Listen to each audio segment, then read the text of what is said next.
How do you buy a property and sell your current home, and how do you structure everything and position yourself for success? When buying the property and then selling your own property, there's a lot of moving parts. So you need to structure everything so then your buy and sell are happening either same day or very close to each other, whatever your goals are. Here, I'll give you a couple examples how to structure everything and how to position yourself for the best result. So first you want to find out this. Can you buy your next home without selling your current home? Because that's going to be the best scenario. When you're going to be buying your home, you're not going to have that contingency that you need to sell in order to buy. That's something that always is a big question for sellers.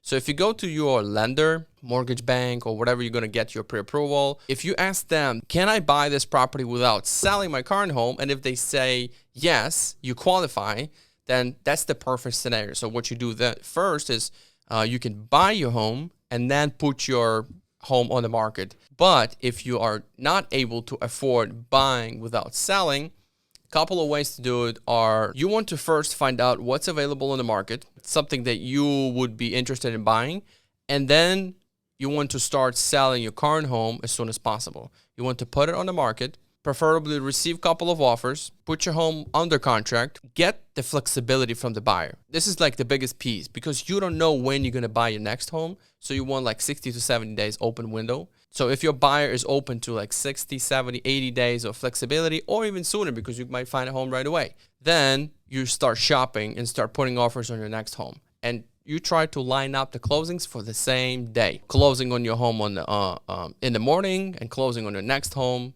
in the afternoon. Maybe you can structure a little bit of a rent back for your current home. So for example, if you put your home under contract, you're closing May 1st and you're closing on your next home May 3rd. And then you're renting for these 2 days because you're going to be moving from the owners that already bought your home. So there's a piece of paper that we can sign with attorneys that's called rent back. There's a little bit of a money that you don't get at the closing, about $3,000 to $5,000 roughly always. That stays at the title company. And then you're going to be paying daily rent, which is probably $50 to $100 depending on the price range of your home. It's agreed on. There's a contract that both sellers and buyers sign. And that's called a rent back for a couple of days for you to move because everybody's situation is different and those transactions are always looking different. But the best way is can you buy without selling? Then you buy and then you sell. Sometimes people can sell because they have somewhere to live and then they start shopping. That's possible, but then you have to move twice. A lot of times what's done is we put the house on the market, we get a contract because right now it's a seller's market. It's not really hard to sell.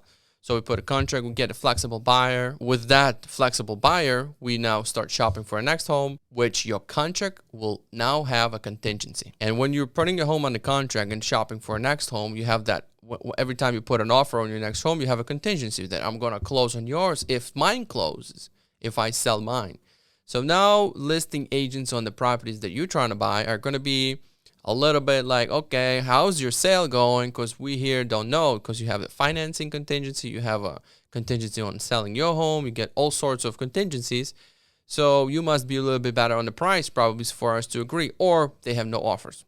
And that way they'll be like, okay, you're the only one we're working with, so let's work. But if you're competing, it's going to be a little hard for you because, there's somebody else who's coming in without a contingency. There's no other hoops to jump through, so it's going to be a little bit easier for them to take the other contract. There's ways to go about it because if you're selling your home, your agent could be saying we are already past a lot of things. We're already past earnest money deposits, inspections, appraisal. We're just on the finish line to the closing here. Everything is looking good. I'm in touch as a lender on a transaction. We are about to close here. No worries. This will be closing, and the lender that's working on our loan, connect with him and everything should be okay and fine and the price is good. So you can maneuver that. There's a little bit of an extra hoop to jump through. So always better to buy and then sell, but not everybody can afford. And the lender is going to tell you can't afford because now you have to be able to carry 2 mortgages because lenders are going to cover themselves. They're going to say, what if you buy this house and you aren't able to sell it? Or for example, you change your mind and you don't want to sell it. Are you able to carry these 2 mortgages? And that's the big question for lenders. If you can't, based on your taxes and credit score and everything like that, they're going to say, well, you have to sell it first. And so you sell it in the morning and you buy it in the afternoon. That's how you structure.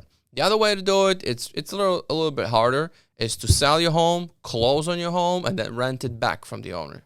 You know, it's gonna be hard because new owner wants to move in. They bought a house. They want that house, not to have you still keep living in there and then shopping for a new home. There's a lot of uncertainties. There's a lot of unknowns. How you're gonna move out? It's gonna be a little bit tougher to do. So these two scenarios, whether you can buy and then sell, or you do that simultaneously, but then you sell first, put it on the contract, and show to your listing agent and the sellers of your new home, this is already almost done. This is lined up. Now we're focusing on your home. That's pretty much how most of them are done. And you can ask for buyers to give you a couple of days of rent back for you to be able to move out if you need it. Sometimes you might not need it. But I hope you like this video. Comment, like below. If you have any suggestions, also put them in the comment. Thanks so much for watching. See you next time.